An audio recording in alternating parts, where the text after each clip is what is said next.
kufanya kama utakavyo, hakuna wa kupinga. Maamuzi yako ni sawa, maana akili zako hazichunguziki, tena haufananishi. Ewe Mungu, tangulia mbele yangu.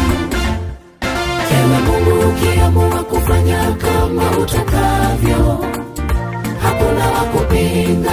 Maamuzi yako ni sawa, maana akili zako hazichunguziki, tena haufananishi. Ewe Mungu, tangulia mbele yangu.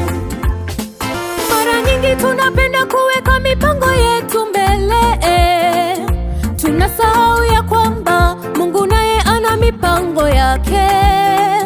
Tupaswa tujiulize,